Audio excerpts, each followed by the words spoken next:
নমস্কার বন্ধুরা, আমার চ্যানেলে তোমাদের স্বাগত জানাই। আজকে আমরা আলোচনা করছি ক্লাস 10 বা মাধ্যমিকের অসুখী একজন কবিতার সমস্ত প্রশ্নের মান অনুযায়ী আজকে আমরা আলোচনা করব। আর এই প্রশ্নগুলো অবশ্যই তোমাদের পরীক্ষায় আসবে, তাই তোমরা ভিডিওটি শেষ পর্যন্ত দেখো।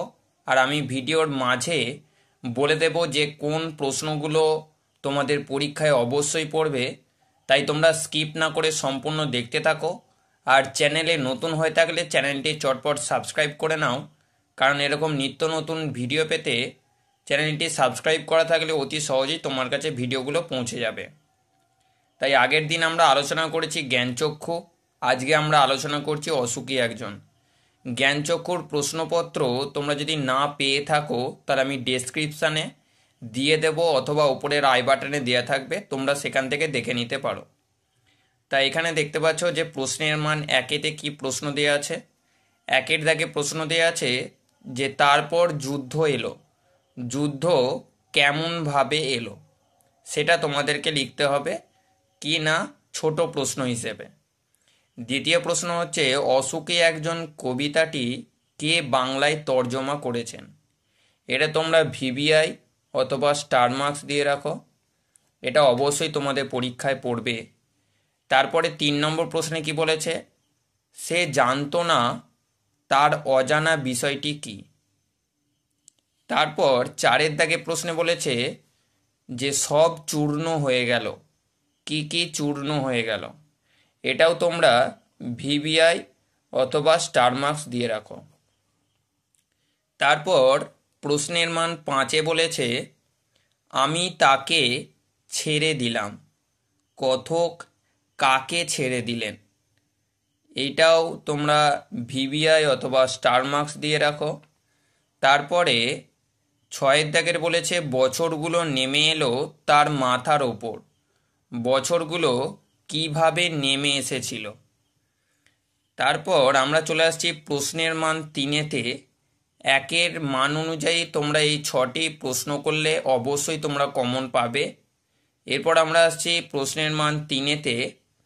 একের দাগে প্রশ্ন দেওয়া আছে যে সে জানতো না আমি আর কখনো ফিরে আসবো না, সে কে, আমি আর কখনো ফিরে আসবো না বলার কারণটি কি।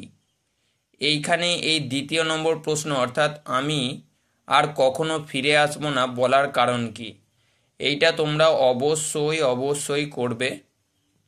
তারপরে আমরা চলে আসছি পরের প্রশ্নে, অর্থাৎ 2-এর দাগের বলেছে যে সেই মেয়েটির মৃত্যু হলো না। কোন মেয়েটির কথা বলা হয়েছে, তার মৃত্যু না হওয়ার কারণ কি। তারপরে আমরা চলে আসছি পরের প্রশ্নে। 3-এর দাগের বলেছে সব চূর্ণ হয়ে গেল, জ্বলে গেল আগুনে। কোন কোন জিনিসের কথা বলা হয়েছে, এই পরিণতির কারণ কি। এখানে তোমরা এটা ভিভিআই অথবা স্টার মার্কস দিয়ে রাখো, এটাও খুব গুরুত্বপূর্ণ একটা প্রশ্ন। এরপর আমরা চলে আসছি পরের প্রশ্নে, অর্থাৎ 4-এর দাগের বলেছে যে তাঁরা আর স্বপ্ন দেখতে পারল না। তারা কারা, কেন স্বপ্ন দেখতে পারল না। তারপর 5-এর দাগের বলেছে রক্তের একটা কালো দাগ, রক্তের দাগ কালো কেন, এই বাক্যাংশে কোন বীভৎসতার পরিচয় প্রকাশ পেয়েছে। তারপর আমরা চলে আসছি প্রশ্নের মান 5, অর্থাৎ বড় প্রশ্নের দিকে। বড় প্রশ্নে কি আছে, 1-এর দাগের বলেছে যেখানে ছিল শহর সেখানে ছড়িয়ে রইল কাঠ কয়লা। অসুখী একজন কবিতা অবলম্বনে শহরের এই পরিণতি কিভাবে হলো তা আলোচনা করো বা তা লেখো। এটাও তোমরা স্টার মার্কস দিয়ে রাখো, ঠিক আছে। তারপর আমরা চলে আসছি পরের প্রশ্নে, অর্থাৎ 2-এর দাগের বলছে শিশু আর বাড়িরা খুন হলো, সেই মেয়েটির মৃত্যু হলো না। কে এই মেয়ে, তার মৃত্যু হলো না এ কথা বলার কারণ কি, শিশু আর বাড়িরা কি কারণে খুন হলো। তারপর আমরা চলে আসছি পরের প্রশ্নে, অর্থাৎ 3-নম্বর দাগের তারপর যুদ্ধ এলো, তারপর বলতে কি বোঝানো হয়েছে, যুদ্ধ কিভাবে ঘটলো, যুদ্ধ এলে কি কি ঘটলো সেটা আলোচনা করতে বলেছে। তা এখানে তোমরা এই প্রশ্নটা খুব ভেরি ভেরি ইম্পর্টেন্ট একটা প্রশ্ন 1 নম্বর প্রশ্নের ক্ষেত্রে। তা তোমরা এটাও 1 নম্বর প্রশ্নের জন্য করবে। তারপর আমরা আসছি 4-এর দাগে প্রশ্নে, অসুখী একজন কবিতায় বিশ্ব শান্তির বার্তা দেওয়া হয়েছে, তা আলোচনা করো। তা এটাও তোমরা ভিভিআই অথবা স্টার মার্কস দিয়ে রাখো, এটা অবশ্যই তোমাদের পরীক্ষায় পড়বে।